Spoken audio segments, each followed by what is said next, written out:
Hi guys! Welcome to my diary, and for today's video nga pala guys ay nandito na po kami sa San Isidro, Davao Oriental. So narating na rin namin sa wakas ang aming pupuntahan. So galing po sa aming hometown sa Tagum City, mahigit 2 oras po ang aming binyahe.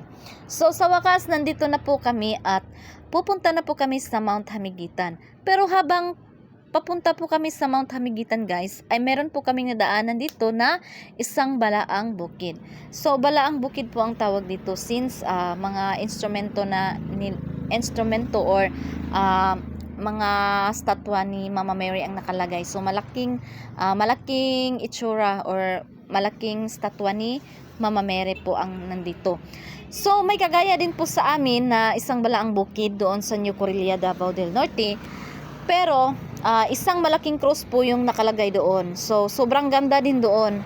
Ang diferensya lang po, kung i-compare ko yung sa New Correlia at dito, yung sa New Correlia po ay malayo po sa sentro. So nandun po siya nakalagay sa tuktok ng bukid na po talaga siya, at yung hagdanan, sobrang taas ng hagdanan na lalakarin natin. At wala ring entrance fee doon. So kibali ang babayaran lang natin doon ay yung magsindi tayo ng kandila, dahil may kandila doon na pwede kang magsindi. At saka yun lang po yung babayaran nyo, kasi hindi naman libre yung kandila, binibili naman po yun ng simbahan. Kaya parang part lang po yun ng donation. So wala pong entrance fee doon, dahil ang simbahan po raw ang, sa pagkakaalam ko lang, ay ang simbahan daw po ang nagpatayo doon.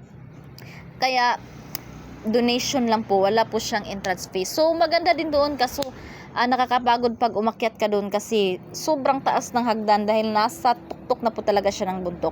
So dito, hindi ko inaasahan guys na may madadaanan din kaming balaang bukid dito sa San Isidro. Kaya napadaan kami, at saka na-curious rin kami kung gaano kaganda sa ibabaw. So natagalan kami dito sa ibaba dahil may mga dayuhan po kanina na nag-picture taking din po sila. Kaya ayaw naming madisturbo sila. Kaya dito muna kami nagstay sa ibaba. So pagkaalis nila, kami naman po ang pumunta. So kami naman po ang pumunta pa ibabaw, dahil gusto naming makita doon kung ano po talaga ang meron. At saka para na rin maipakita ko sa inyo kung ano po ang meron dito at kung ano po ang nakita namin dito. So ganito lang po kahaba yung hagdanan nila guys. Hindi po siya masyadong mahaba, pero nakakapagod ding lakarin. So sakto-sakto lang po. So hindi po masyadong mataas, pero okay lang din. At ang nakaganda dito ay madali lang itong makita dahil nasa gilid lang po ng highway. So sila po yung mga kasama ko guys, yung mga chinito. So kung sino po yung mga single dyan, so mga available po yung iba siguro dyan. So wala po kayong dapat ipag-alala, dahil mababait po yan ang mga batang iyan. So nandito na po tayo sa ibabaw guys. So narating na din natin. At saka eto po ang malaking instrumento or malaking statwa ni Mama Mary. So si Mama Mary po ang nakalagay dito, no? At saka mayroon pong mga angels sa kanyang ibaba ng kanyang paa. So kung titingnan natin ang paligid, ito po ang makikita natin guys. Sobrang ganda. Nakakamangha po talaga ang ganda, no? So nakaka-relax at sobrang fresh ng hangin dito guys.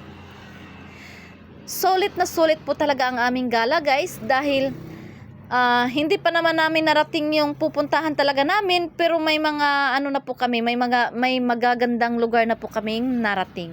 So sila po yung mga kasama ko guys. Marami po kami, at saka puro po yan mga lalaki. So nag-iisang babae lang po talaga ako, kaya okay lang din naman, dahil mababait naman din po sila. So kung may type kayo dyan, PM lang kayo.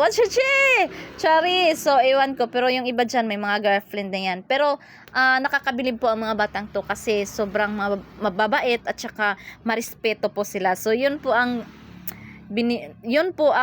kinagandahan doon. Tsaka, kaya ako bilib na bilib sa mga batang to. Kasi mga mababait, walang problema po talaga. At saka, yung jolly po silang kasama guys.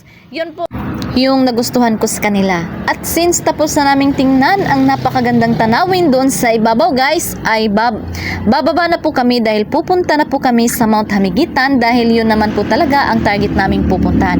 At masaya rin ako dahil napadaan din kami dito dahil na-experience ko ang moment dito at natingnan ko ang napakagandang tanawin dito.